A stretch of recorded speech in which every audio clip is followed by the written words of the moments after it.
रामराम. आपल्या खानदेशमध्ये कपाशी लागवड जोरात सुरू आहे. असो, पण कपाशी लागवडचे बियाणं हे खरोखर खात्रीदायक उत्कृष्ट कंपनीचे मिळते का, याच्यावर विचारविनिमय करण्यासाठी शासनाने काहीतरी करावे. जवळच्या मध्य प्रदेश, गुजरात राज्यामध्ये HDBT बियाणं उपलब्ध होत असून फक्त राज्य शासन आपल्या महाराष्ट्रातील शेतकऱ्यांना HDBT बियाणं कंपनीस परवानगी न दिल्यामुळे ते बियाणं खरोखर ओरिजिनल आहे का बोगस आहे हे आम्हाला आज सांगता येत नाही. पण मोठ्या प्रमाणात जी विक्री आहे गावा पातळीवर, ते शेतकऱ्यांना येणाऱ्या काळात उत्पन्नावर आधारित आहे. उत्पन्न चांगलं आलं तर ठीक आहे, नाही जर आलं तर शेतकऱ्यांना कुठलाच लाभ शासनाचा मिळत नाही. म्हणून आम्ही विनंती करतो या राज्य शासन आणि केंद्र शासनाला की तुम्ही HDBT बियाणं तयार करण्यासाठी कंपन्यांना रीतसर परवानगी द्यावी.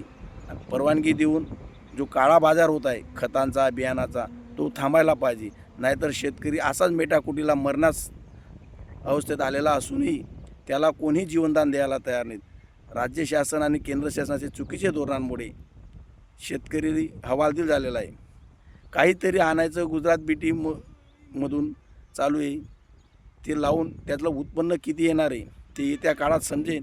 तरी मोठ्या प्रमाणात जो काळा बाजार सुरू आहे त्याला सर्वस्वी जबाबदार हे व्यापारी नसून हे राज्य आणि केंद्र शासन आहे. कारण की परवानगी न दिल्यामुळे कुठलीही कंपनी HDBT बियाणं तयार करत नाही. त्यामुळे बोगस बियाणांचा आणि गुजरात राज्यातून येणारा महापूर हा थांबायला पाहिजे. नाहीतर येत्या काळात हा खानदेशातील आणि पूर्ण महाराष्ट्रातील शेतकरी, कापूस उत्पादक शेतकरीला न्याय भेटण्यास कोणी तयार नाही.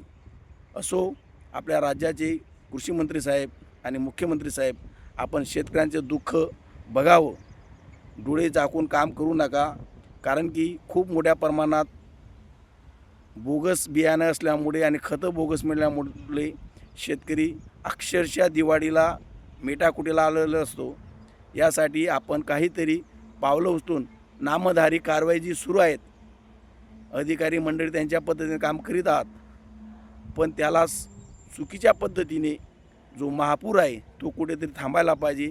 आम्ही ही क्रांतिकारी शेतकरी संघटनेच्या माध्यमातून आणि शेतकरी म्हणून आपल्याला विनंती करतो. वंदे मातरम.